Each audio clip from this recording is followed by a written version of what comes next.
Kutsara ang gamitan natin guys. Hello guys, welcome to my vlog.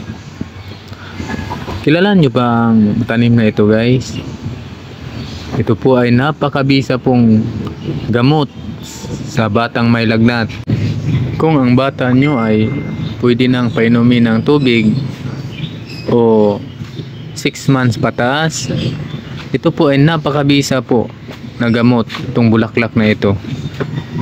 Siguro alam po ng halos lahat ng tao ang tanim na ito. Kakaiba po ang tanim na ito. Napakabisa po nito, lalong lalo na sa batang may lagnat na ayaw kumain at laging nakapikit na lang ang mata. Subukan nyo ito guys. Iginagaranti ako sa inyo na ito po ay napakagaling na gamot sa lagnat ng inyong mga bata. Huwag lang po nating kalimutan na ito po ay instrumento lamang sa ikagagaling ng ating mga anak.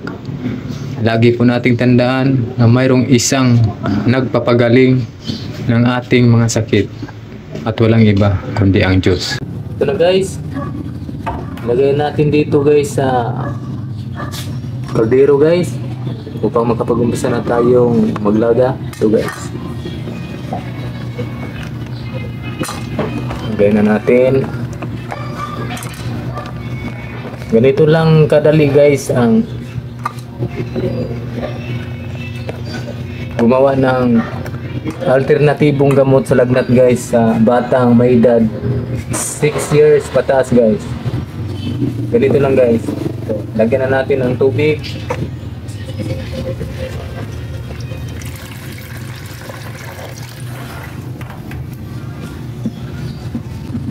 Isang baso lang ilagay natin guys.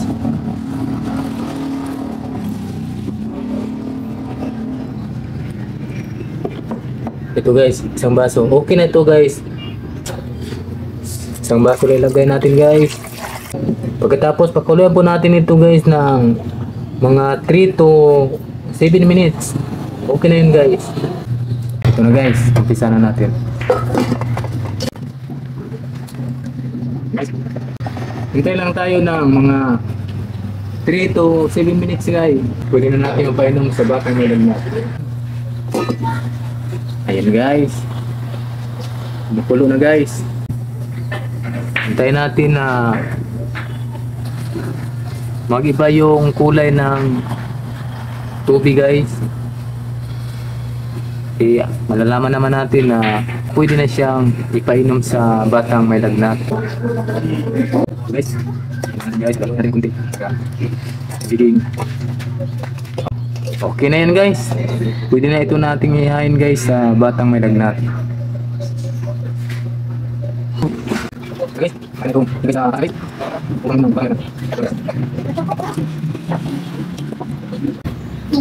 Kukunin na natin ang mga bulaklak guys para malinis sa tingin ng bata. Pwede din gamitan natin ng kutsara guys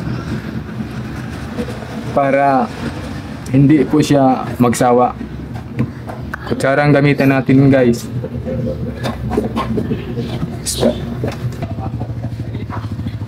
Ito guys, kukunin natin itong mga bulaklak guys na napasama sa tubig. So guys, lagay natin dyan.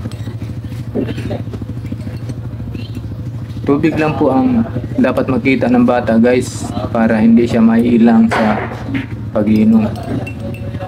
Kayo na rin ang bahala guys kung paano ang inyong mga diskarte na iinom ang bata. Kasi mayroon pong bata na hindi talaga umiinom pag nalalaman nilang gamot ang ipinainom mo.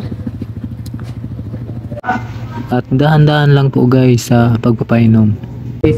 Thank you for watching. Bye bye.